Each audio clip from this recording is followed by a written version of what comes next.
Hi students, good morning. Today we shall start similarity of triangles. त्रिभुजों की समरूपता ये क्या है वो मैं अभी समझाता हूं आपको। इससे पहले आपको बताता हूं कॉन्ग्रुएंसी के बारे में। आप क्लास 9th में पढ़े होंगे congruency of triangles. Congruency of triangles ये है आपका 9th में पढ़ना, और यहाँ पे आपको पढ़ना है 10th में सिमिलरिटी ऑफ ट्रायंगल्स। तो ये दोनों में आपको डिफ्रेंशिएट करके दिखाता हूं। पहले सपोज ये ट्रायंगल है आपका एबीसी और ये ट्रायंगल है आपका DEF. Triangle ABC will be congruent to triangle DEF only when their corresponding angles are equal and corresponding sides are equal। यानी corresponding angle और corresponding side दोनों इक्वल होना चाहिए। यानी angle A is equal to angle D. पहला condition ये है corresponding angle equal होना चाहिए। Angle A is equal to angle D, angle B is equal to angle E, angle C is equal to angle F.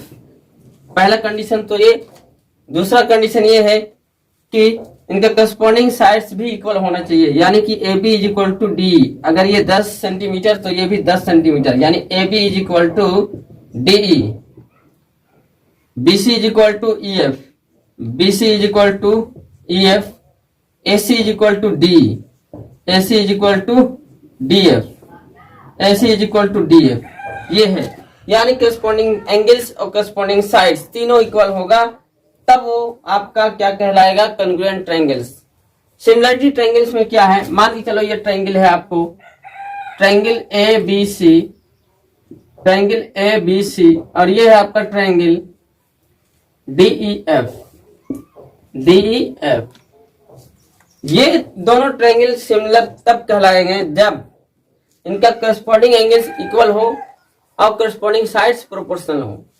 Sides proportional और equal दोनों में फर्क है। प्रोपोर्शनल कब होगा और इक्वल कब होगा वो मैं बताता हूं।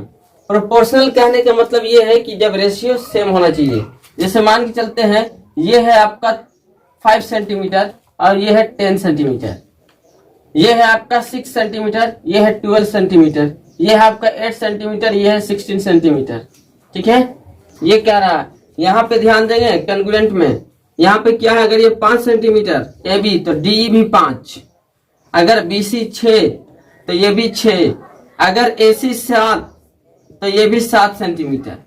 कहने का मतलब ये है कि यहाँ पे सेम होना चाहिए, लेकिन इसमें जो है सेम लेंथ नहीं है, बल्कि इनके साइड का रेशियो इक्वल होना चाहिए। रेशियो कैसे निकालते हैं, ए बी और डीई का रेशियो इक्वल होना चाहिए। इसमें क्या है, ए बी और डी का लेंथ बराबर होना चाहिए, लेकिन इसमें ए बी और डी के लेंथ का रेशियो बराबर होना चाहिए। रेशियो निकालना है तो A B upon D, A B upon D. ये क्या मिल गया आपका, ए बी है 5 और ये है 10, यानी ये हो गया 1/2। नेक्स्ट है आपका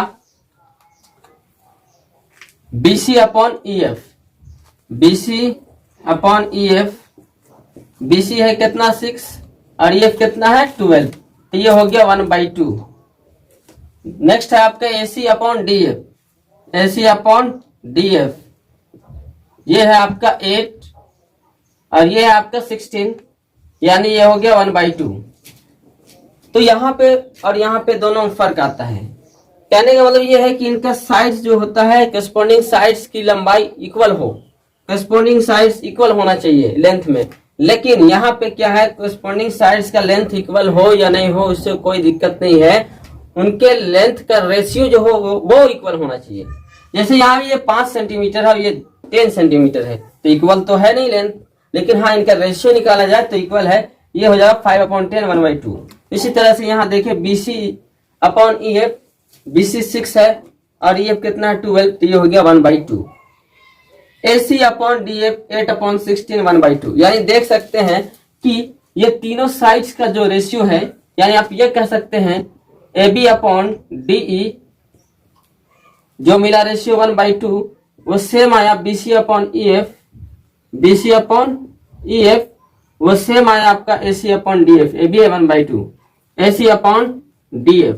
तो यहाँ पे जो है तीनों साइड्स का रेशियो जो है वो इक्वल है, और यहाँ पे तीनों साइड्स का जो लेंथ है वो आपस में बराबर है। करस्पॉन्डिंग साइड्स का लेंथ आपस में बराबर है, लेकिन यहाँ पे रेशियो तीनों साइड्स का इक्वल है।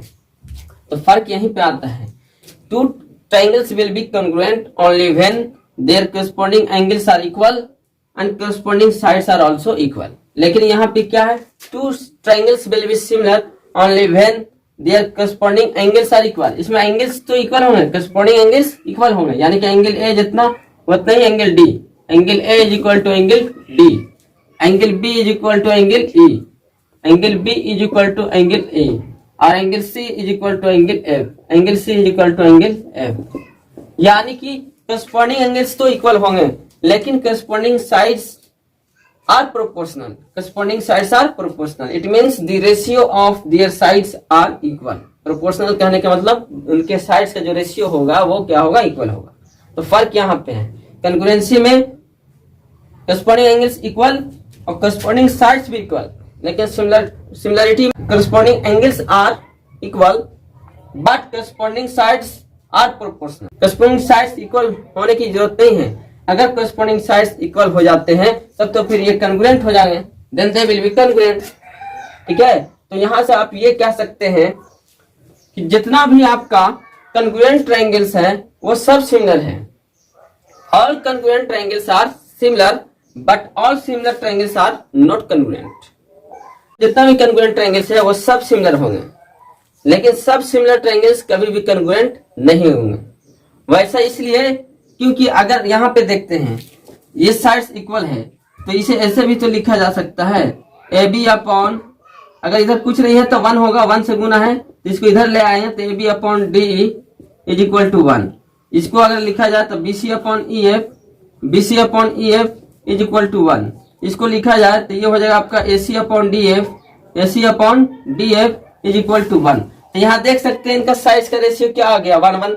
तो कॉन्ग्रुएंट ट्रायंगल में भी देख सकते हैं आपका साइड्स कैसा हो गया, प्रोपोर्शनल. साइड्स कैसा हो गया, प्रोपोर्शनल. तो यहाँ से कह सकते हैं आप कि जितना भी कॉन्ग्रुएंट ट्रायंगल्स है, 2 congruent triangles are always similar but 2 similar triangles are not congruent. 2 congruent triangles similar triangle हो सकते हैं, लेकिन 2 सिमिलर ट्रायंगल्स कभी भी कॉन्ग्रुएंट ट्रायंगल्स नहीं होंगे. ये है आपका कंसेप्ट. क्योंकि कॉन्ग्रुएंट होने के लिए करस्पॉन्डिंग साइड्स इक्वल होना चाहिए, लेकिन सिमिलरिटी में करस्पॉन्डिंग साइड्स इक्वल नहीं है, बल्कि उनके कॉन्ग्रुएंट साइड, बल्कि उनके करस्पॉन्डिंग साइड्स का रेशियो जो है वो इक्वल है. रेशियो इक्वल है, लेंथ इक्वल नहीं है. तो फर्क यहाँ पे है कि उनका साइड्स का रेशियो इक्वल है और यहाँ पे साइड्स का लेंथ इक्वल है. यानी कि दो चीज, 2 objects will be congruent only when they are equal in shape and size. 2 object congruent तब होंगे जब उनका शेप और साइज इक्वल होना चाहिए. जैसे ये है, 2 स्क्वायर इक्वल तब होंगे जब इनका साइज क्या होगा, इनका साइज का लेंथ इक्वल होगा. अगर ये 4 सेंटीमीटर तो ये भी 4 सेंटीमीटर. तो ये दोनों ट्रायंगल्स, ये दोनों स्क्वायर क्या होंगे, कॉन्ग्रुएंट होंगे. 2 सर्किल कॉन्ग्रुएंट तब होंगे जब ये दोनों का रेडियस जो हो वो इक्वल हो. अगर रेडियस 5 सेंटीमीटर तो ये भी 5 सेंटीमीटर.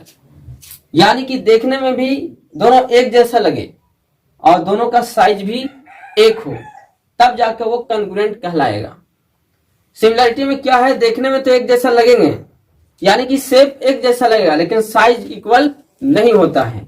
सिमिलरिटी में ये होता है. कॉन्ग्रुएंट में क्या होता है कि शेप भी एक जैसा हो और साइज भी इक्वल हो, लेकिन सिमिलरिटी में क्या होता है, शेप एक जैसा हो, साइज इक्वल हो या ना हो, इससे कोई इशू नहीं है. यहाँ पे शेप इक्वल होना चाहिए. जैसे ये ट्रायंगल देख सकते हैं, ये इतना छोटा है और ये ट्रायंगल इतना बड़ा है, तो साइज तो इक्वल होगा नहीं कभी. और जब साइज इक्वल नहीं होगा तो कॉन्ग्रुएंट नहीं होगा. तो सिमिलरिटी में यही खासियत है कि शेप इक्वल होता है, साइज इक्वल नहीं होता है. और कॉन्ग्रुएंसी में यह है कि शेप के साथ साथ साइज भी इक्वल होता है. तो कॉन्ग्रुएंसी और सिमिलरिटी में यह फर्क है. तो यहां से क्या कह सकते हैं, 2 ट्रायंगल्स आर सिमिलर. 2 त्रिभुज तब सिमिलर होंगे, समरूप होंगे, कब, जब इनका करस्पॉन्डिंग एंगल्स सेम होगा. When their corresponding angles are equal. Corresponding angles same होगा, इक्वल होंगे. Next, their corresponding sides are proportional. और करस्पॉन्डिंग साइड्स का जो रेशियो होना चाहिए वो इक्वल होना चाहिए. करस्पॉन्डिंग साइड्स ऑफ प्रोपोर्शनल बोलने का मतलब ये हुआ कि इनका साइड्स का रेशियो क्या होना चाहिए, इक्वल होना चाहिए. जब तीनों साइड्स का रेशियो इक्वल नहीं होता, जैसे 1/2 1/2 ये हो गया 1/3, तो ये तीनों साइड्स प्रोपोर्शनल नहीं होते. प्रोपोर्शनल तभी होता है जब रेशियो इक्वल होता है. तो 2 triangles will be similar only when their corresponding angles are equal and corresponding sides are proportional. मैं इसको रिफ्रेश करके लिख देता हूं। यानी कि ये होगा कि अगर triangle ABC is similar to triangle DEF, triangle ABC is similar to triangle DEF only when angle A is equal to angle D, angle B is equal to angle E, angle C is equal to angle F, and A B upon D is equal to B C upon E F is equal to A C upon D F. ये जो statement था वही चीज मैं लिखा हूं। तो ये है आपका, यानी दो ट्रायंगल सिमिलर तब होते हैं जब उनका करस्पॉन्डिंग एंगल्स इक्वल होते हैं, करस्पॉन्डिंग साइड्स का रेशियो क्या होता है, इक्वल होता है, यानी करस्पॉन्डिंग साइड्स आर प्रोपोर्शनल। यहाँ पे समझना है एक बहुत इंपॉर्टेंट बात, वो ये है कि जब दो ट्रायंगल सिमिलर हो जाते हैं आपस में तो उनके हर एक पार्ट्स का जो रेशियो होता है वो साइड के रेशियो के बराबर। कहने का मतलब ये है कि ये तो आप जानते हैं कि दोनों ट्रायंगल सिमिलर तो इनका साइड का रेशियो भी इक्वल। साइड का ही रेशियो इक्वल नहीं बल्कि और भी चीजों का, जैसे मीडियन हो गया, हाइट हो गया, एंगल बाइसेक्टर हो गया, पेरीमीटर हो गया, एरिया हो गया, ये सभी का रेशियो भी जो है वो इक्वल होता है आपस में। और वो किसके बराबर होता है, तो वो होता है साइड के रेशियो के बराबर। यानी कि if triangle ABC is similar to triangle DEF, then the ratio of their every corresponding part will be equal. AB upon D, यानी AB और D का जो रेशियो होगा वही रेशियो BC और EF का होगा, वही रेशियो AC और DF का होगा, वही रेशियो इस ट्रायंगल के हाइट और ये ट्रायंगल के हाइट का जो रेशियो होगा वो साइड के रेशियो के बराबर। ये ट्रायंगल और ये ट्रायंगल के मीडियंस का जो रेशियो होगा साइड के रेशियो के बराबर। ये ट्रायंगल के एंगल बाइसेक्टर्स का जो रेशियो होगा साइड के रेशियो के बराबर। ये ट्रायंगल के सर्कम रेडियस का जो रेशियो होगा वो साइड के रेशियो के बराबर। ये ट्रायंगल के इन रेडियस का जो रेशियो होगा वो साइड के रेशियो के बराबर।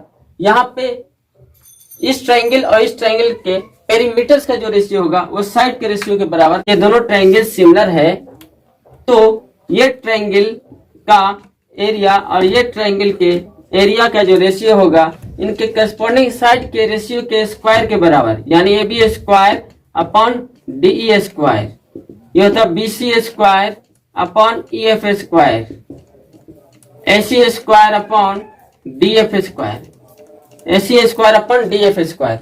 यानी कि एरिया का जो रेशियो होता है वो साइड के स्क्वायर के रेशियो के बराबर होता है। तो इसे इस तरह से भी कह सकते हैं, अगर इधर से हम स्क्वायर हटा दें तो इधर क्या हो जाएगा, डेल्टा 1 का रूट अपॉन डेल्टा 2 का रूट, जो होगा A B upon DE is equal to B C upon E F is equal to A C upon D F. समझे? तो इसलिए कह सकते हैं कि दोनों ट्रायंगल्स के एरिया का जो रेशियो होगा वो साइड के स्क्वायर के रेशियो के बराबर होता है, लेकिन ये दोनों ट्रायंगल्स के एरिया के रूट का जो रेशियो होगा वो साइड के रेशियो के बराबर होगा। इसलिए मैं लिखा हूं अंडर रूट। यहाँ पे समझना यह है, एच मतलब हाइट ऑफ ट्रायंगल, एम मतलब median of triangle, A B for angle bisector of triangle, capital R means circumradius of triangle, small R means inradius of triangle, P for perimeter of triangle and delta means area of triangle. यहाँ पे H1 लिखा हुआ है यानी कि इस triangle का height है, H2 मतलब वो ट्रायंगल का हाइट है, M1 मतलब इस ट्रायंगल का मीडियन है, M2 मतलब इस ट्रायंगल का मीडियन है, AB1 एंगल बाइसेक्टर इस ट्रायंगल का है, AB2 एंगल बाइसेक्टर इस ट्रायंगल का है, कैपिटल R जो है R1 जो है वो सर्कम रेडियस है इस ट्रायंगल का, और कैपिटल R2 जो है सर्कम रेडियस है इस ट्रायंगल का, स्मॉल r1 इन रेडियस है इस ट्रायंगल का, स्मॉल r2 जो है इन रेडियस है इस ट्रायंगल का, P1 जो है इस ट्रायंगल का पेरीमीटर है और PT जो है इस ट्रायंगल का पेरीमीटर है, डेल्टा 1 जो है इस ट्रायंगल का एरिया है और डेल्टा 2 जो है इस ट्रायंगल का एरिया है। तो यहां से आप ये कह सकते हैं, if two triangles are similar then the ratio of their corresponding median is same as the ratio of their corresponding sides. If two triangles are similar, then the ratio of their corresponding height is same as the ratio of their corresponding sides. If two triangles are similar, then the ratio of their angle bisector is same as the ratio of their corresponding sides. If two triangles are similar, then the ratio of their circumradius is same as the ratio of their corresponding sides. If two triangles are similar, then the ratio of their corresponding in radius is same as the ratio of their corresponding sides. If the two triangles are similar, then the ratio of their perimeters is same as the ratio of their corresponding sides.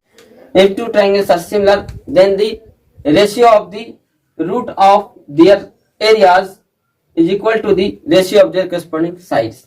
Overall आप ये कह सकते हैं जब दो triangles similar हो जाते हैं तो उनके हर एक पार्ट्स आपका रेशियो जो होता है वो आपस में इक्वल होता है।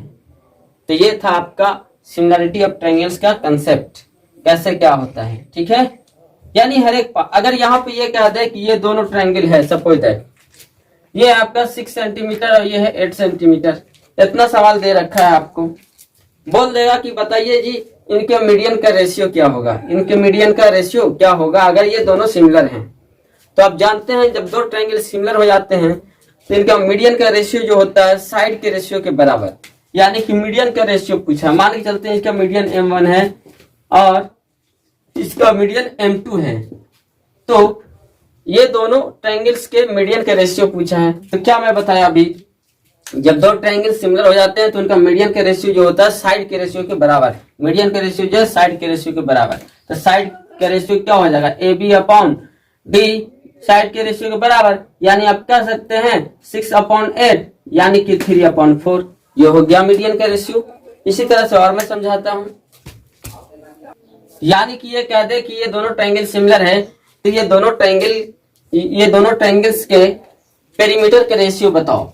पेरीमीटर का रेशियो क्या होगा, तो मान लेते हैं कि इसका पेरीमीटर का रेशियो है सपोज P1 और इसका पेरीमीटर है P2, तो ये दोनों के पेरीमीटर्स का रेशियो क्या होगा। अभी आप पढ़ें कि जब दो ट्रायंगल्स सिमिलर हो जाते हैं तो इनके पेरीमीटर्स का जो रेशियो होता है वो साइड के रेशियो के बराबर, यानी कि ये हो जाएगा AB/D, P1/P2 = AB/D, यानी कि ये हो गया आपका 6/8, यानी ये हो गया 3/4। तो P1/P2 का क्या हो जाएगा 3/4। समझ में आ रहा, ये है कंसेप्ट। मान के चलो ये कह देता कि ये दोनों ट्रायंगल सिमिलर है तो इनके एरिया का रेशियो क्या हो जाएगा। तभी मैं बताया कि अगर ये याद रखते हैं कि एरिया का स्क्वायर रूट का रेशियो जो है वो साइड के रेशियो के बराबर, यानी AB/D, ये कह सकते हैं। लेकिन यहाँ पे पूछ रहा है कि एरिया के रेशियो, यानी पूछा है आपको Δ1/Δ2, यानी एरिया के रेशियो क्या हो जाएगा।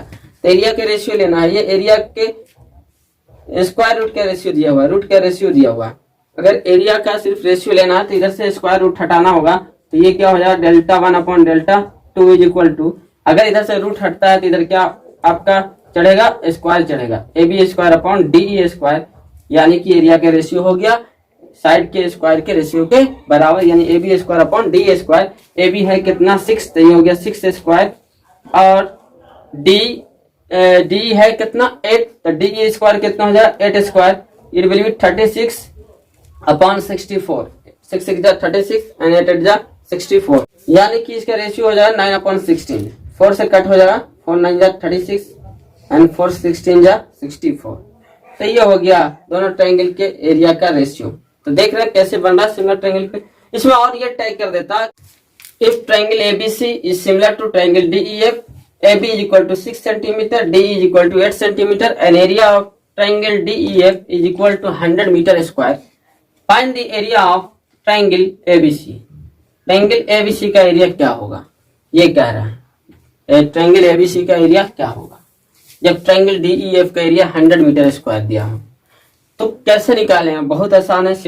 जब सिमिलर दिया हुआ है तब जानते हैं कि दो ट्रायंगल का एरिया यानी ABC और ट्रायंगल DEF के एरिया का जो रेशियो होता है वो साइड के स्क्वायर के रेशियो के बराबर, यानी ये हो जाएगा AB²/DE², यानी ये क्या हो गया आपका AB कितना है 6² और ये हो गया 8², it will be 36/64, it means 9/16, 4 से कट हो जाएगा 9/16। तो यहाँ से ये समझ में आ गया कि ट्रायंगल ABC के और DEF के एरिया का रेशियो क्या हो गया 9/16, यानी ये कह सकते हैं ट्रायंगल ABC का एरिया का हिस्सा कितना है 9 पार्ट और ट्रायंगल DEF के एरिया का हिस्सा कितना है 16 पार्ट। आपके हिसाब से ये आया। अकॉर्डिंग टू क्वेश्चन आप देख सकते हैं प्रश्न के अनुसार जो ट्रायंगल DEF का एरिया दे रखा है वो 100 दे रखा है, आपके हिसाब से आया कितना है 16, तो यहाँ से कह सकते हैं 16 इज इक्वल टू कितना दे रखा है 100 मीटर स्क्वायर। कितना दे रखा है 100 मीटर स्क्वायर। तो आपको पूछ रहा है इस ट्रायंगल का एरिया, अगर 16 बराबर 100 मीटर स्क्वायर तो 9 बराबर कितना, तो आप कह सकते हैं therefore 9 is equal to how much, तो ये हो जाएगा 100/16, 100/16 इंटू 9, यानी कि आप कट करके लिख लेंगे, ये हो गया आंसर। समझ में आया? तो इस तरह से भी पूछ देता है सवाल। तो overall I hope you could understand the concept of similarity. Now I will teach you the conditions for similarity. There are 4 conditions for similarity. पहली कंडीशन है double A similarity, angle angle similarity. दूसरी condition है triple A similarity, angle angle angle similarity. और तीसरी condition है SAS similarity, it means side angle side similarity. और चौथी condition जो है वो है आपका triple S similarity, side side side similarity. ये है क्या वो मैं आपको बताता हूं डिटेल में। तो पहली कंडीशन को मैं बताता हूं। पहली कंडीशन ये है double S similarity. Double S similarity मतलब होता है एंगल एंगल सिमिलरिटी, यानी कि जब किसी भी दो ट्रायंगल्स के दो एंगल्स आपस में इक्वल होंगे तब वो दोनों ट्रायंगल्स सिमिलर हो जाते हैं। If two corresponding angles of any two triangles are equal, then these two triangles will be similar. यानी ट्रायंगल ABC और ट्रायंगल DEF के कोई भी दो समगत कोण आपस में इक्वल हो जाते हैं तो वो कहलाते हैं समरूप त्रिभुज। यानी कि इस तरह से आप समझ सकते हैं। मान के चलो अगर एंगल A ले लेते हैं तो इसका एंगल D, अगर इसका एंगल B ले लेते हैं तो इसका एंगल E। किसी भी दो ट्रायंगल्स के दो एंगल्स अगर इक्वल होते हैं, यानी आप इस तरह से कह सकते हैं if angle A is equal to angle D and angle B is equal to angle E, angle B is equal to angle E। अगर ये मिल जाता है कंडीशन तो क्या हो जाएगा, तब आप कह सकते हैं triangle ABC is similar to triangle DEF, is similar to triangle DEF। तो ट्रायंगल ABC ट्रायंगल DEF के सिमिलर हो जाएगा। ठीक है, कब होगा, जब कोई भी इसके दो एंगल्स के बराबर, यानी एंगल A एंगल D के बराबर, एंगल B एंगल E के बराबर, तो ये दोनों ट्रायंगल्स आपस में सिमिलर हो जाएंगे। कौन सा कंडीशन से? डबल ए सिमिलरिटी से। डबल ए सिमिलरिटी का मतलब ही ये है कि किसी भी दो ट्रायंगल्स का दो करस्पॉन्डिंग एंगल्स इक्वल हो जाना चाहिए, तब वो डबल ए से दोनों ट्रायंगल्स क्या हो जाएंगे, सिमिलर हो जाएंगे। अब जब ये सिमिलर हो जाएंगे तो इनका करस्पॉन्डिंग साइड्स भी प्रोपोर्शनल हो जाएगा। ठीक है, नेक्स्ट देखते हैं triple S similarity. If all the corresponding angles of one triangle is equal to another triangle then these two triangles are similar. यानी कि इस ट्रायंगल्स के अगर तीनों कोण इस ट्रायंगल के तीनों कोण के बराबर हो, अगर एंगल A एंगल D के बराबर, एंगल B एंगल E के बराबर, एंगल C एंगल F के बराबर, तब कह सकते हैं कि ये दोनों ट्रायंगल्स जो है सिमिलर हो जाते हैं। कौन से कंडीशन से? ट्रिपल ए सिमिलरिटी से। इस तरह से लिखेंगे if angle A is equal to angle D, angle B is equal to angle E and angle C is equal to angle F। अगर ये मिलती है कंडीशन देन आप कह सकते हैं triangle ABC is similar to triangle DEF। ये दोनों ट्रायंगल आपस में क्या होंगे, सिमिलर होंगे। कौन कंडीशन से? ट्रिपल एस सिमिलरिटी से। ट्रिपल एस सिमिलरिटी, ये ट्रिपल एस है क्या, यानी कि जब किसी भी दो ट्रायंगल्स के करस्पॉन्डिंग साइड्स का रेशियो इक्वल हो जाए, when the ratio of the corresponding sides of any two triangles are equal then the two triangles will be similar. अगर AB और DE का जो रेशियो है वही BC और EF का रेशियो हो जाए और वही रेशियो हो जाए AC और DF का। If AB upon DE is equal to BC upon EF is equal to AC upon DF, तो ये दोनों ट्रायंगल क्या होगा, आपस में सिमिलर होगा। ठीक है, तो ट्रिपल एस का मतलब ये है कि अगर करस्पॉन्डिंग साइड्स का ratio equal then the two triangles will be similar. अगला मैं बताता हूं SAS सिमिलरिटी। SAS सिमिलरिटी का मतलब ये हो गया साइड एंगल साइड, यानी कि दोनों तरफ से साइड हो और बीच में एंगल हो। इस तरह से ये साइड हो, ये साइड हो, ये दोनों साइड के बीच वाला angle, side angle side, side angle side. If the ratio of two corresponding sides are equal and the included angles are equal, then the two triangles will be similar. यानी किसी भी दो triangles के कोई दो sides का ratio equal हो और उनके बीच का एंगल आपस में बराबर हो, तब ये दोनों ट्रायंगल्स आपस में सिमिलर हो जाएंगे. ठीक है, तो ये था आपका conditions of similarity, double A similarity, triple A similarity, triple S similarity और एस एस सिमिलरिटी. यानी किसी भी दो ट्रायंगल्स में दो एंगल्स इक्वल, दोनों ट्रायंगल्स सिमिलर हो जाएंगे डबल ए सिमिलरिटी से. ट्रिपल ए सिमिलरिटी का मतलब ये हो गया किसी भी दो ट्रायंगल्स में अगर तीनों एंगल्स इक्वल, तो ये ट्रिपल ए से दोनों ट्रायंगल्स सिमिलर हो जाएंगे. ट्रिपल एस के मतलब ये हो गया कि अगर किसी भी दो ट्रायंगल्स के करस्पॉन्डिंग साइड्स का रेशियो इक्वल आ जाए तो ये दोनों ट्रायंगल्स सिमिलर होंगे. एस के मतलब ये हो गया किसी भी दो करस्पॉन्डिंग साइड्स का रेशियो इक्वल हो जाए और वो दोनों करस्पॉन्डिंग साइड्स के बीच का एंगल भी बराबर हो जाए, तो ये दोनों ट्रायंगल्स आपस में सिमिलर हो जाए. ठीक है, ये है आपका conditions for similarity of triangle. Thales theorem या बेसिक प्रोपोर्शनलिटी थ्योरम, इसे शॉर्ट में आप बीपीटी भी कहेंगे.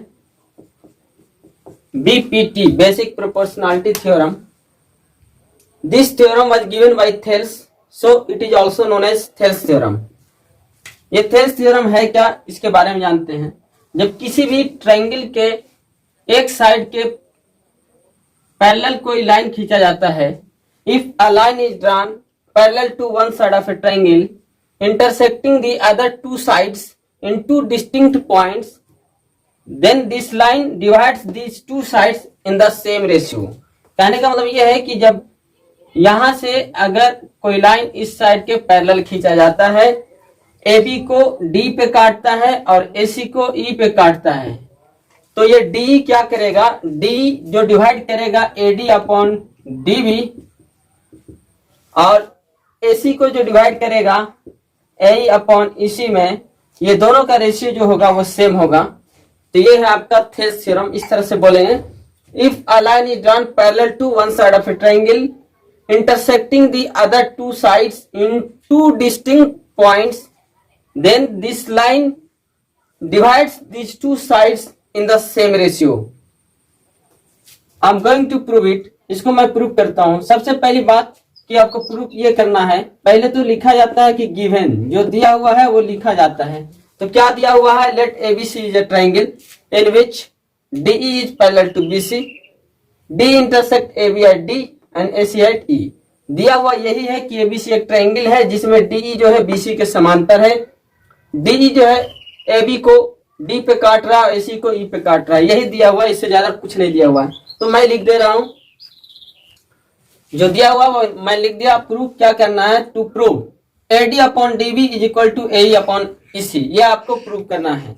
तो बहुत सा किताब में आपको प्रूव करने के लिए तरीका बताया गया है, लेकिन मैं आपको बिल्कुल शॉर्ट तरीका बताऊंगा. आज के बाद आपको थेल्स थ्योरम में प्रॉब्लम आएगा ही नहीं, इसलिए मैं पहले पढ़ाता हूं सिमिलरिटी, उसके बाद थेल्स थ्योरम को प्रूव करता हूं, क्योंकि सिमिलरिटी को ही यूज करके मैं इसे प्रूव करने जा रहा हूं. बहुत ही आसान तरीका है. तो आप देखिए, तो यहां देखते हैं, आप देख रहे हैं डीई जो है बीसी के पैरेलल है, डीई बीसी के पैरेलल है. जब दो लाइन पैरेलल होता है तो दो पैरेलल लाइन को काटने वाले को बोलते हैं ट्रांसवर्सल. तो ये आपका ट्रांसवर्सल हो गया AB, और ये क्या हो गया, DE जो है BC के पैरेलल है. तो ट्रांसवर्सल के एक ही साइड में दो पैरेलल लाइंस के अंदर वाला एक एंगल और एक बाहर वाला, ये दोनों होता है करस्पॉन्डिंग एंगल्स, और करस्पॉन्डिंग एंगल इक्वल होता है, इसलिए कह सकते हैं ये एंगल और ये एंगल आपस में equal. Angle ADE is equal to angle ABC, angle ADE is equal to angle ABC. कैसे, तो करस्पॉन्डिंग एंगल्स. ठीक है, नेक्स्ट देखते हैं, ये आपका है ये DE और ये है आपका BC. DE जो है BC के पैरेलल है और दो पैरेलल लाइन को काटने वाला ये हो जाएगा आपका ट्रांसवर्सल.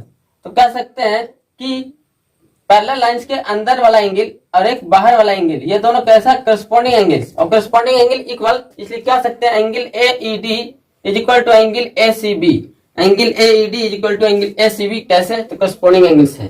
क्यों करस्पॉन्डिंग एंगल बना, क्योंकि DE BC के पैरेलल है और AC जो है ट्रांसवर्सल है. यहां तक क्या आगे समझ में. अब ये दोनों ट्रायंगल में देखते हैं, ट्रायंगल ADE में और बड़ा वाला ट्रायंगल ABC में. ये छोटा ट्रायंगल ADE और बड़ा ट्रायंगल ABC, दोनों में क्या है इसको देख लें. ये छोटा ट्राइंगल जो है इसका ये एंगल और बड़ा ट्राइंगल का एंगल बी दोनों इक्वल है, यानी छोटे ट्राइंगल का एंगल एडीई और बड़ा ट्राइंगल का एंगल एबीसी इक्वल है। कैसे इक्वल है, तो इक्वेशन फर्स्ट देख सकते हैं। क्यों इक्वल है, तो कारण आप लिख सकते हैं, रीजन जो है वो आप ब्रैकेट में लिख सकते हैं राइट साइड में। ये कारण ये है, इक्वेशन फर्स्ट आप देख लें क्यों इक्वल है। दूसरा देख सकते हैं, ये छोटा वाला ट्राइंगल का एंगल एईडी और ये बड़ा ट्राइंगल का एंगल एसीबी दोनों इक्वल है। क्यों इक्वल है, तो इक्वेशन सेकंड से आप देख सकते हैं। फ्रॉम इक्वेशन सेकंड आप देख लें क्या कारण है कि दोनों इक्वल है। यानी कि इस तरह से हम देख सकते हैं कि ये ट्राइंगल छोटा ट्राइंगल एडी में और बड़ा ट्राइंगल एबीसी में, छोटा ट्राइंगल का ये एंगल एडीई, ये वाला एंगल एडीई और बड़ा ट्राइंगल का ये वाला एंगल एबीसी इक्वल है। क्यों इक्वल है, इक्वेशन फर्स्ट से आप देख सकते हैं। कारण क्या है वहां लिख दिया है फ्रॉम इक्वेशन फर्स्ट। ट्राइंगल छोटा ट्राइंगल का ये वाला एंगल एईडी बड़ा ट्राइंगल का एसीबी के बराबर, यानी कि ये वाला एंगल एसीबी के बराबर। कैसे बराबर है, कारण क्या है बराबर होने का, तो यहां आप देख सकते हैं फ्रॉम इक्वेशन 2। इस तरह से आप देख सकते हैं कि दोनों ट्राइंगल यानी कि ये छोटा और ये बड़ा एबीसी दोनों में जो है two corresponding angles are equal, यानी कि ये एंगल इस एंगल के बराबर, ये एंगल इस एंगल के बराबर। और मैं बताया था जब किसी भी दो ट्राइंगल में दो करस्पॉन्डिंग एंगल्स इक्वल हो जाए तो वो दोनों ट्राइंगल क्या हो जाते हैं, सिमिलर हो जाते हैं। तो ट्राइंगल एडीई ट्राइंगल एबीसी के सिमिलर हो गया। कैसे सिमिलर हो गया, by double A similarity, double A similarity से ये दोनों सिमिलर हो गया। अब जानते हैं जब दो ट्राइंगल सिमिलर हो जाते हैं तो उनके करस्पॉन्डिंग साइड्स का रेशियो क्या होता है, इक्वल होता है। You can say when two triangles are similar then the ratio of their corresponding sides are equal. इसीलिए हम कह सकते हैं कि छोटा ट्राइंगल का एडी और बड़ा ट्राइंगल का एबी, छोटा ट्राइंगल का एई और बड़ा ट्राइंगल का एसी, यानी AD upon AB is equal to AE upon AC. यहां तक कैसे आया समझ में आया होगा। यहां तक कि आप कॉपी कर लें, इसके बाद मैं कंटिन्यू करूंगा। अभी प्रूफ नहीं हुआ और आगे प्रूफ करना होगा। अब इसको मैं यहां पे लिख रहा हूं इधर आकर, क्योंकि स्पेस उधर है नहीं। अब मैंने क्या किया कि इसको जो है ऊपर नीचे कर दिया, यानी एबी को ऊपर लेकर चले गए और एडी को नीचे, तो ये हो गया एबी अपॉन एडी। अगर कोई इक्वेशन है, जो काम हम लेफ्ट में करेंगे वही काम राइट में करना होगा। लेफ्ट में मैंने क्या किया, एबी को ऊपर कर दिया और एडी को नीचे कर दिया, यानी कि रेसिप्रोकल कर दिया। तो राइट साइड में भी रेसिप्रोकल करना होगा, एसी को ऊपर लेकर चले जाएंगे और एई को नीचे। AC upon AE, it will be AC upon AE. Good, यहां तक समझ में आ रहा है। उसके बाद क्या करेंगे, AB upon AD minus 1 is equal to AE upon AC upon AE minus 1। क्या क्या, दोनों तरफ से सब्ट्रैक्ट कर दिया, सब्ट्रैक्टिंग वन बोथ साइड, दोनों तरफ 1 को घटा दिए। अब बताइए यहां से क्या होने वाला, यहां से हो गया आपका एलसीएम, तो एडी रह जाएगा। क्यों घटा दिए, क्योंकि हमें लाना है ऐसा, इसलिए घटा रहे हैं। 1 घटाएगा तो आंसर आ जाएगा, इसलिए घटा दे रहे हैं। जो काम हम लेफ्ट में किया वही काम राइट में करेंगे तो कोई इशू नहीं है, कोई दिक्कत नहीं, हमारा इक्वेशन पे कोई प्रभाव नहीं पड़ेगा। हमें आंसर चाहिए, हमें लाना है वो आंसर, तो यानी कि एक सिस्टमैटिक वे में चलना है और वही सिस्टमैटिक वे है। जो काम लेफ्ट में कर रहे हैं वही काम राइट में, तो कोई भी प्रभाव नहीं पड़ेगा। ऐसा नहीं है कि मैं इक्वेशन को मतलब कि उल्टा कर दे रहा हूं, नहीं, इक्वेशन पे कोई भी प्रभाव नहीं है, एकदम सिस्टमैटिक वे में चल रहे हैं। जो काम लेफ्ट में कर रहे हैं वही काम राइट में कर रहे हैं। इधर माइनस कर दिया 1 तो इधर भी माइनस कर दिया 1, कोई इशू नहीं है। अब एलसीएम क्या ले लिया, एडी है, इधर 1 है, 1 के नीचे कुछ नहीं है तो 1 होगा, तो एडी और 1 के एलसीएम क्या हो गया, एडी। अब इस एडी से एडी में डिवाइड करोगे कट जाएगा एक बार में। इसी तरह से एडी अपॉन एडी करोगे तो कट जाएगा एक बार में। 1 से गुना करोगे एबी में तो क्या आ जाएगा आपका, एबी आ जाएगा। उसके बाद माइनस, अब नीचे में कुछ नहीं है तो यहाँ पे 1 होगा। ये नीचे वाले से क्या करते हैं, एलसीएम में डिवाइड करते हैं। इस 1 से एडी में डिवाइड दोगे तो ये एडी बार में कट जाएगा। कितना बार में कट जाएगा, एडी बार में। अब ये जो आता है क्वेश्चन उसको ऊपर वाला से गुना करते हैं, ऊपर में 1 है, 1 से गुना करोगे एडी में तो ये हो जाएगा एडी। ये रहा आपका। राइट में देख लेंगे एलसीएम क्या हो जाएगा, ए। ए को ए से डिवाइड करेंगे एक बार में कट जाएगा और 1 इंटू एसी क्या मिल जाएगा आपका, एसी मिल जाएगा। माइनस, नीचे में कुछ नहीं है 1 है, इस 1 से डिवाइड करेंगे ए को तो ए बार में कटेगा। 1 से अगर ए को डिवाइड करेंगे तो ए बार में कट जाएगा, क्योंकि 1 से किसी को भी डिवाइड करते हैं वो उतना बार कटता है। जैसे 1 से हम 8 में डिवाइड करेंगे कितना बार कटेगा, 8 बार। 1 से हम 4 में डिवाइड किया, कितना बार कटेगा? 4 टाइम्स में। 1 से हम x में डिवाइड किया, कितना बार में कट जाएगा जी? तो x बार में। 1 से हम p में डिवाइड किया, कितना बार में कट जाएगा? p बार में। उसी तरह से 1 से हम डिवाइड किए a में, तो कितना बार में कट जाएगा? a बार में। और जो यहाँ आता है क्वेश्चन, उसको फिर ऊपर से गुना करते हैं, ऊपर में 1 है तो a इंटू 1 क्या हो जाएगा आपका? a। होप यहाँ तक के समझ में आया होगा आपको। अब यहाँ देख सकते हैं, यह है ab माइनस ad, पूरा ab है ऊपर से नीचे तक, तो ab में से ad को घटा देंगे। अगर ये पूरा में से ये ad को घटा देते हैं, ये पूरा में से ad को घटा देते हैं, यहाँ से निकाल देते हैं, तो कौन सा मिलेगा पार्ट? bd मिलेगा। तो ab माइनस ad क्या मिल जाएगा आपका? bd। ab माइनस ad क्या मिल गया आपका? bd। तो ऊपर में हो गया bd और नीचे में तो ad है ही, इज इक्वल टू, नेक्स्ट देखते हैं ac माइनस ae। ये आपका पूरा जो है ac है, ये पूरा में से ae को घटा देंगे, ये पूरा पार्ट में से ये ae को घटा देना है, तो क्या मिल जाएगा आपका? ec।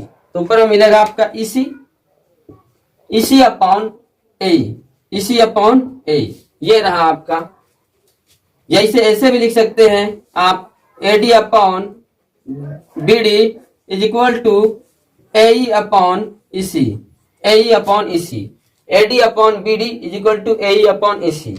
यानी कि इसको ऊपर लेकर चले गए, इसको नीचे, इधर भी ऊपर लेकर चले गए, इसको नीचे, कोई फर्क नहीं पड़ा। और यही प्रूफ करना था, यानी प्रूफ ये करना था कि ये ट्रायंगल है ABC, इसमें एक लाइन ड्रा किए हैं D parallel to BC, D जो है AB को D पे काटता है, AC को E पे।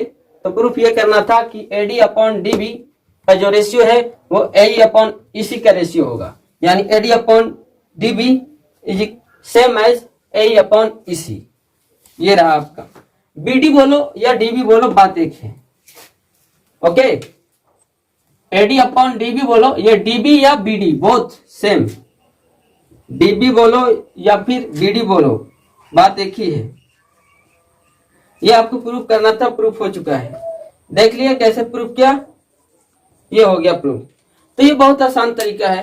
पहले मैंने क्या किया, ये लाइन इसका पैरेलल है, तो ये एंगल इस एंगल के इक्वल करस्पॉन्डिंग एंगल, दोनों ये एंगल इस एंगल के इक्वल करस्पॉन्डिंग एंगल।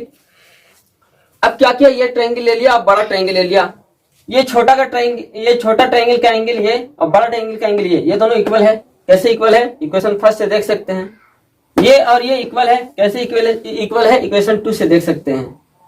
तो इस तरह से आप ओवरऑल ये समझे कि दो ट्रायंगल मिल गया ऐसा जिसमें दो करस्पॉन्डिंग एंगल इक्वल है, तो वो दोनों ट्रायंगल क्या हो जाएगा? आपस में सिमिलर हो जाएगा। तो जब ये दोनों ट्रायंगल सिमिलर हो गए तो इनके करस्पॉन्डिंग साइड्स भी क्या हो जाएंगे? करस्पॉन्डिंग साइड्स भी प्रोपोर्शनल हो जाएंगे, क्योंकि दो सिमिलर ट्रायंगल्स हो जाने के बाद उनका साइड्स का रेशियो सेम हो जाता है, means their sides are proportional.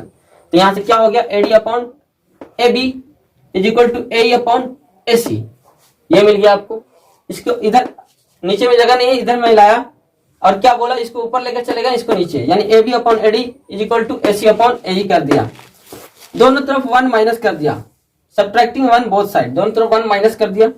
Minus करने के बाद एलसीएम AD आया, AD से AD डिवाइड हो गया 1 टाइम में, 1 इंटू AB क्या मिल गया? AB माइनस, नीचे में कुछ नहीं है, 1 से AD में डिवाइड किया, AD बार में कटा, फिर AD इंटू 1 क्या आ गया? AD। यहाँ दोनों का एलसीएम क्या आ गया? AE, AE से AE कट गया एक बार में, और 1 से AC में गुना करेंगे, AC आ गया, फिर माइनस, यहाँ पे कुछ नहीं है, 1 होगा नीचे, 1 से AE में डिवाइड करेंगे, AE बार में कटेगा, AE इंटू 1 क्या हो गया? AE। तो यहाँ से क्या समझ में आ गया? AB इंटू AD, यानी कि AB में से ये AD घट गया तो क्या मिल गया? BD। तो BD अपॉन AD, ये AC माइनस AE, AC में से AE चला गया तो क्या बच गया? EC, तो EC अपॉन AE। तो ओवरऑल क्या मिल गया आपको? DB upon AD is equal to EC upon AE, या इस तरह से भी कह सकते हैं AD upon DB is equal to AE upon EC, और यही प्रूव करना था। This is the simple way to prove Thales theorem. Hope you could understand. यहाँ पे नोट में लिख लेंगे, बहुत इंपॉर्टेंट चीज है। मैंने अभी ये सिखाया कि किसी भी ट्रायंगल में अगर कोई लाइन किसी साइड के पैरेलल खींचते हैं, बाकी दो साइड को इंटरसेक्ट करते हुए, तो ये लाइन जो D जो है, ये दोनों AB और AC को इक्वल रेशियो में बांट देता है। तो वही कह रहा है, if DE is parallel to BC, अगर DE BC के पैरेलल है तो पहली कंडीशन ये है कि AD upon DB is equal to AE upon EC। पहला रिजल्ट तो ये मिलता है आपको। दूसरा रिजल्ट ये मिलेगा आपको AB अपॉन DB, ये पूरा AB अपॉन DB, इसका पूरा AC अपॉन EC।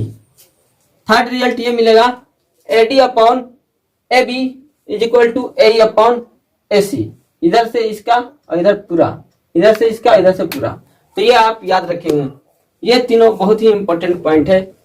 अब इसका कन्वर्स जो है थेस थ्योरम का, थेस थ्योरम ये कहता है कि अगर कोई लाइन किसी साइड के पैरेलल खींच देते हैं तो ये लाइन जो है ये दोनों साइड को यानी कि AB और AC को इक्वल रेशियो में बांट देता है, यानी कि AD upon D is equal to AE upon EC। यानी ये पैरेलल दे रखा होता है, ठीक है। और जब ये कह दे, इसका उल्टा कह दे, उल्टा ये कह देगा आपसे कि ये ट्रायंगल ABC है, ये कोई लाइन अभी पैरेलल नहीं है ये, ठीक है। D कोई लाइन है, ये पैरेलल नहीं है, लेकिन हाँ AD upon DB is equal to AE upon EC ये दे रखा है। जब ये दे रखा है तो आप इसको क्या करेंगे, इसको पैरेलल प्रूव कर लेंगे। ये ऑपोजिट हो गया, यानी कन्वर्स हो गया थेस थ्योरम का। थेस थ्योरम क्या कहता है कि अगर ये पैरेलल तो ये कंडीशन मिलेगा, और इसका ऑपोजिट क्या हो जाएगा कि ये अगर दे रखा है तो इसको आपको पैरेलल प्रूव कर लेना है। तो ये है आपका कन्वर्स ऑफ थेस थ्योरम। पहले गिवन लिखेंगे, गिवन क्या है तो वही सेम रहेगा। Let ABC is a triangle in which AD upon DB is equal to AE upon EC, यही दे रखा है और कुछ नहीं दे रखा है। गिवन ये था, प्रूफ क्या करना है, DE is parallel to BC। ये DE को BC को पैरेलल प्रूफ करना है। तो इसे अज्यूम कर लेते हैं अभी कि पैरेलल नहीं है। If possible let DE is not parallel to BC। If possible let DE is not parallel to BC। अगर DE BC के पैरेलल नहीं है तो कोई दूसरा लाइन होगा जो इसका पैरेलल होगा। यानी कहने का मतलब ये है कि ये दोनों लाइन पैरेलल नहीं है तो कोई दूसरा लाइन होगा जो इसका पैरेलल होगा, ठीक ना। अगर DE BC के पैरेलल नहीं है तो कोई दूसरा लाइन मान लेते हैं। Let there be another line which is parallel to BC and let it be DF। और ये क्या है आपका DF है। तो वही लिखा हुआ है, if possible let DE is not parallel to BC then there must be another line through D which is parallel to BC। Let DF is parallel to BC। अभी DE को BC के parallel नहीं माना है तो दूसरी line है जो BC के पैरेलल है, और वो लाइन कौन है, उसे मान लिया है DF। यानी यहां से ये समझ में आ रहा है कि DF को BC के पैरेलल है।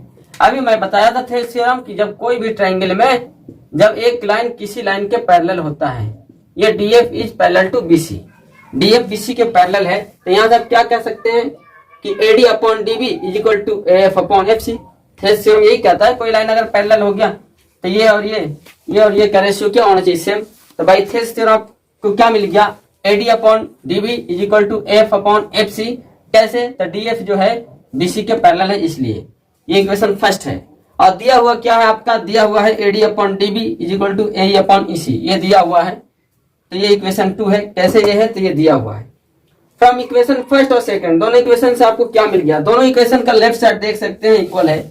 जब दो इक्वेशन का लेफ्ट साइड इक्वल तो दोनों का राइट साइड भी आपस में इक्वल, दोनों का लेफ्ट इक्वल है AD अपॉन DB, तो दोनों का राइट भी आपस में इक्वल होना चाहिए। यानी कि इक्वेशन फर्स्ट और सेकंड से ये मिल गया AF upon FC is equal to AE upon EC, AF upon FC is equal to AE upon EC। आगे मैंने क्या किया, दोनों तरफ 1 ऐड कर दिया। ये इक्वेशन है तो जो काम आप लेफ्ट में करेंगे वही काम राइट में, इक्वेशन पे कोई भी इफेक्ट नहीं पड़ेगा। तो यहाँ पे आप देख सकते हैं AF upon FC plus 1 AE upon EC plus 1, दोनों तरफ ऐड कर दिया, एडिंग 1 बोथ साइड, ये कारण लिख दिया। एलसीएम क्या हो गया, एलसीएम हो गया FC से FC में डिवाइड करेंगे एक बार में, 1 गुने AF क्या हो जाएगा आपका AF प्लस, नीचे में कुछ नहीं है 1 है, 1 से FC में डिवाइड करेंगे, FC बार में कटेगा, FC गुने 1 क्या हो जाएगा FC, तो ऊपर में मिल गया AF plus FC upon FC। इधर देख सकते हैं EC और नीचे में कुछ नहीं है 1 है, तो EC और 1 कैल्शियम EC से EC में डिवाइड करेंगे 1 टाइम में, और 1 इंटू AE क्या हो जाएगा AE प्लस, नीचे में कुछ नहीं है 1 है, 1 से EC में डिवाइड करेंगे तो क्या मिलेगा EC, और EC इंटू 1 क्या हो जाएगा EC, तो ये मिल गया आपका AE प्लस EC और नीचे में मिल गया आपका EC। यहां तक कि कैसे आया आप देख रहे हैं, आप इसे कॉपी कर लें तो आगे कंटिन्यू करते हैं। यहां से आगे कंटिन्यू किया है AF plus FC, AF plus FC, AF plus FC क्या मिल जाएगा आपको, यहां से यहां तक AC मिल जाएगा, क्या मिल गया AC, और नीचे में क्या है आपका FC, तो लेफ्ट साइड में मिल गया AC upon FC। Right side में देखते हैं AE upon EC, AE upon EC, ये पूरा क्या मिल जाएगा AC, तो ऊपर में मिल जाएगा AC और नीचे में क्या मिल जाएगा EC, तो AC अपॉन EC। अब आप देख सकते हैं इधर भी AC इधर भी AC, अगर AC को इधर लाएंगे ऊपर में है तो नीचे में जाएगा, तो AC से AC कट हो जाएगा, ये कट जाएगा, तो आपको क्या मिलने वाला है, इसको इधर ले आए इसको इधर ले आए, क्रॉस मल्टीप्लीकेशन कर लेंगे तो FC is equal to EC मिल गया। यानी कहने का मतलब ये है कि FC is equal to EC। यहाँ देखिए ये लाइन है, ये है आपका FC, ये पॉइंट है F और ये पॉइंट था आपका E और ये है C, तो FC is equal to EC, यानी कि जितना ये उतना ही ये मिला है हमें, क्या मिला है, FC is equal to EC। लेकिन ऐसा कब होता, FC is equal to EC तब होता जब ये दोनों पॉइंट सेम होता है, एक दूसरे के ऊपर लदा होता। मान के चलो इस तरह से पॉइंट होता, ये भी F और ये भी पॉइंट E, दोनों एक ही पॉइंट पे, पहले पॉइंट F था फिर इसी पे लदा हुआ है पॉइंट E और ये है आपका C, तो यहाँ कह सकते हैं FC is equal to EC। ऐसा तब होता है जब ये दोनों पॉइंट कोइंसाइड करता है, एक दूसरे के ऊपर सुपर इम्पोज होता, एक दूसरे के ऊपर लदा हुआ होता, तब ये कहता। लेकिन क्या ऐसा कंडीशन है, नहीं है, दोनों अलग अलग पॉइंट है। तो इस तरह से आप कह सकते हैं this is possible only when E and F coincide. FC is equal to EC तब होता जब दोनों पॉइंट कोइंसाइड करता, लेकिन कोइंसाइड नहीं किया हुआ है, इसलिए हमारा माना हुआ गलत है। जो माने थे हम कि DE जो है BC के पैरेलल नहीं है, ये माने थे हम कि let E possible DE is not parallel to BC, तो ये हमारा माना हुआ गलत है। इसके मतलब क्या है कि DE is parallel to BC, इसके मतलब क्या है, DE जो है BC के पैरेलल है। समझ में आ रहा है, any problem, good, copy it. पहला सवाल है आपकी स्क्रीन पे, in the given figure DE is parallel to BC if AD is equal to 2.5 centimetre, DB is equal to 3 centimetre, A is equal to 3.75 centimetre, then find AC। यानी AD दे रखा है, DB दे रखा है, A दे रखा है, AC निकालना है, और ये दे रखा है DE is parallel to BC। जब भी किसी भी ट्रायंगल में अगर ये पैरेलल मिल जाए, थेल्स थ्योरम लगा दें, आपका सारा सॉल्यूशन मिल जाएगा। तो थेल्स थ्योरम लगाने जा रहे हैं, कैसे लगा रहे हैं देख सकते हैं आप।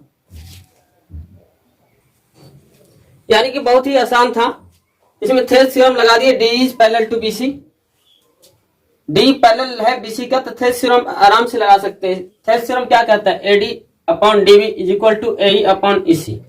चूंकि DE BC के पैरेलल है इसलिए AD upon DB is equal to AE upon EC।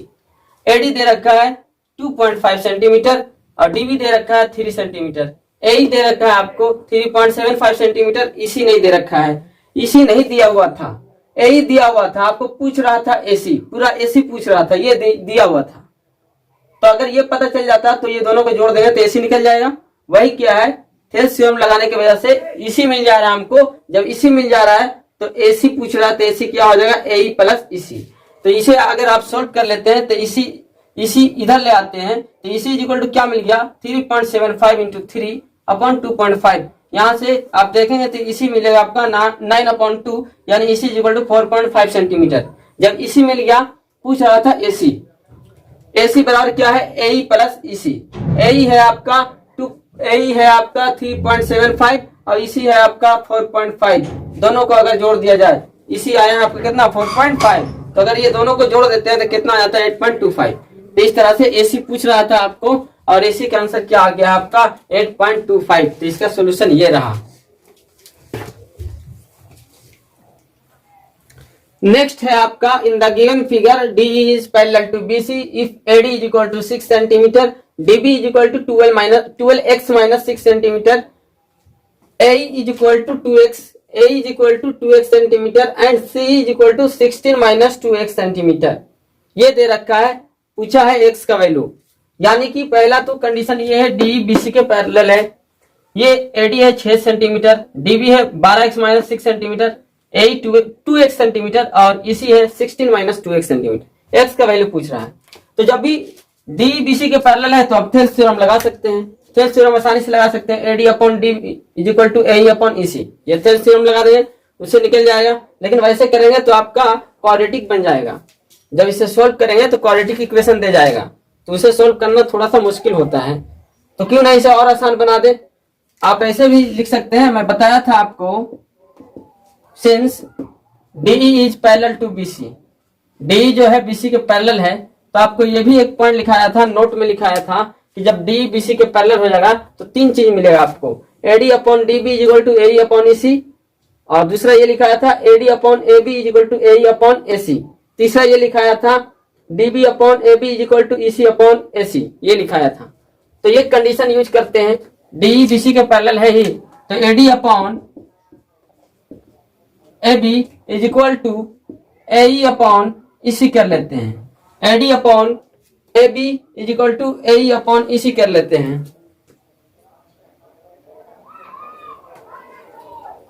Sorry AC क्या हो जाएगा, AD अपॉन AB, इधर से ये AD तो ये पूरा AB, AD तो AB पूरा, तो ये AE तो पूरा AC लेना होगा, AE तो पूरा AC, ये कर लेते हैं। अब यहाँ पे देखना ये है कि AD तो आपको दे रखा है, AD कितना दे रखा है, देखिए आप, AD दे रखा है 6 सेंटीमीटर, AB नहीं दे रखा है, AB नहीं दे रखा है, लेकिन AB को आप जानते हैं, AB इज इक्वल टू क्या है आपका, पूरा AB इज इक्वल टू है आपका AD plus DB, AD plus DB, और AD है कितना 6 प्लस DB कितना दे रखा है 12 माइनस 6, तो यहाँ से क्या हो गया 6 माइनस 6 गया, ये क्या बच गया 12x, ये था 12x माइनस 6, तो प्लस 6 माइनस 6 गया, ये क्या बच गया 12x। तो यानी यहाँ से समझ में आ रहा है कि AB कितना है 12x, तो ये AB की जगह 12x पुट कर देंगे, is equal to AE, AE कितना है 2x है, गुड। अब AC पूछ रहा है, AC, तो AC कैसे निकालेंगे, AC है आपका, AC इज इक्वल टू है AE plus EC, AE plus EC, AE कितना है 2x प्लस EC कितना है 16 माइनस 2x, 16 माइनस 2x, तो यहाँ से क्या हो गया 2x प्लस, और ये माइनस में गया, क्या मिल गया 16, तो AC इज इक्वल टू क्या मिल गया आपको 16 मिल गया। इससे आगे सोल्व कर ले, ये क्या हो गया कट सकता है, ये 2 बार में कट जाए, 6 1 जा 6 और 6 2 जा 12, ये कट जाए 2 1 जा 2 2 8 जा 12, तो ये क्या मिल गया आपको 1/2x, ये मिल गया आपको 1/2x, और इधर जो मिला आपको ये मिला 1x ऊपर में बच गया, और नीचे में क्या बच गया 2 8 जा 16, 8 बच गया, तो यहां से हो गया आपको, ये कटेगा इधर भी 2 से कट जाएगा ये, यानी कि ये हो गया आपका 2 इंटू एक्स क्या हो गया 2x square is equal to 8 into 1 8, तो यहाँ आगे अगर सोल्व कर लेते हैं इसे, तो ये मिल गया x square is equal to 4, क्योंकि ये 2 कट जाएगा, ये ऐसे था तो 8/2 कर लेंगे, 2 इधर मल्टीप्लीकेशन में है तो इधर आएगा तो डिवीजन में चला जाएगा, तो x square is equal to क्या मिल गया आपको 4 टाइम्स में कटेगा, यानी कि एक्स इज इक्वल टू मिल गया आपको √4, तो यहाँ से एक्स इज इक्वल टू मिल गया आपको 2 सेंटीमीटर, 2 सेंटीमीटर। तो ये रहा सोल्यूशन, आपको कैसे किया आप देख सकते हैं।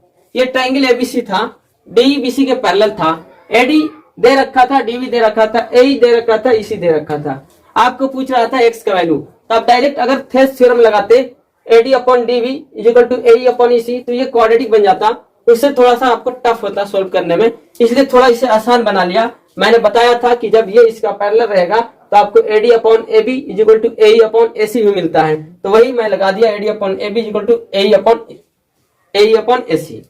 एडी दे रखा था 6 लिख दिया, एबी नहीं दे रखा था, एबी आप निकाल सकते हैं एडी प्लस डीबी, एडी कितना है 6 और डीबी कितना है 12x माइनस 6, तो प्लस 6 माइनस 6 जाकर ये बच गया आपका 12x, तो एबी के जगह 12x पुट कर दिया। एई आपको कितना आ गया, एई है आपका 2x पुट कर दिया, एसी निकल जाएगा एई प्लस ईसी, एसी निकल गया एई प्लस ईसी, तो ये हो गया 2x और ईसी कितना दे रखा है 16 minus 2x plus 2x minus 2x चला जाएगा, यहाँ क्या बच जाएगा 16, तो यहाँ पे एसी की जगह 16 पुट कर दिया। अब इसे आप कट कर लो, 6 1 जा 6 6 2 जा 12 1/2x 2 1 जा 2 2 8 जा 16 x अपॉन 8, क्रॉस मल्टीप्लिकेशन करेंगे 2x स्क्वायर 8 इंटू 1 8, आगे सॉल्व करेंगे क्या मिल जाएगा ये x स्क्वायर इक्वल टू 8/2 यानी x स्क्वायर इक्वल टू 4, तो x इक्वल टू √4 यानी x इक्वल टू 2 सेंटीमीटर, तो x का वैल्यू पूछ रहा था, आप निकाल चुके हैं, यही आपका सॉल्यूशन था। Hope you could understand. Next है आपका in the given figure D is parallel to BC, AD upon DB is equal to 3/5, if AC is equal to 4.8 centimetre then find the length of AE, यानी कि AD और DB का ratio दे रखा 3/5, ये पूरा AC दे रखा 4.8 centimetre, तो आपको ये पूछ रखा है कि AE क्या होगा जब DE BC के पैरेलल होगा, यानी कि जब भी ऐसा दे रखे आप थेल्स थ्योरम लगा सकते हैं। कैसे लगाएंगे, since DE is parallel to BC, DE जो BC के पैरेलल है, इसलिए आप कह सकते हैं कि AD upon DB is equal to AE upon EC, AE upon EC, तो यहां से आप देख सकते हैं क्या देख सकते हैं, और इतना बराबर लिख सकते हैं, इस तरह से भी लिख सकते हैं AE upon EC is equal to AD upon DB, ऐसे भी लिख सकते हैं। और यही कितना दे रखा है, ये दे रखा है 3/5।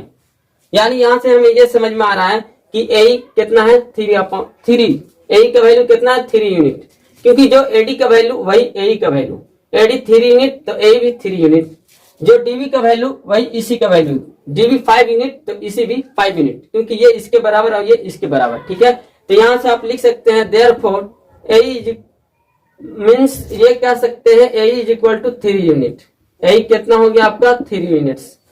और देख क्या रखा है AC, AC कैसे निकाले हुए आप, AC होगा आपका, AC अगर निकालने के लिए कह दे तो ये हो जाएगा आपका AE plus EC, AE plus AC, AE plus EC आपको AC मिल गया। AE है कितना, AE दे रखा है 3, यहां देख सकते हैं AE कितना है 3 प्लस EC कितना है 5, 3 और 5 कितना हो जाएगा 8 यूनिट।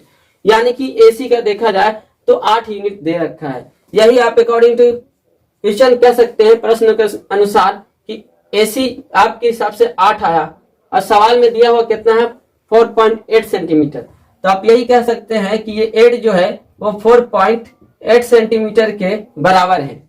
ये 8 जो है 4.8 सेंटीमीटर के बराबर है। तो पूछा क्या है आपको AE का वैल्यू कितना है 3 यूनिट, तो इसलिए 3 कितना के बराबर, तो ये हो जाएगा 4.8/8 इंटू 3। यानी कि इसे अगर आप सोल्व कर लें तो ये मिल गया आपको 6 टाइम्स में 0.6 इंटू 3 1.8 सेंटीमीटर, 1.8 सेंटीमीटर। यानी कि 8 यूनिट 4.8 सेंटीमीटर के बराबर, तो 3 यूनिट 1.8 सेंटीमीटर के बराबर मिल गया आपको। और यही 3 किसका वैल्यू था, AE का वैल्यू था 3 यूनिट। तो AE निकालना था तो आप लिख सकते हैं hence AE is equal to 1.8 centimetre. और ये रहा सोल्यूशन, बहुत ही आसान है। इसे बनाने के लिए लोग बहुत मतलब कि टफ बना देते हैं, कोई मतलब इसमें दिक्कत की बात नहीं है, बहुत ही आसान सवाल था।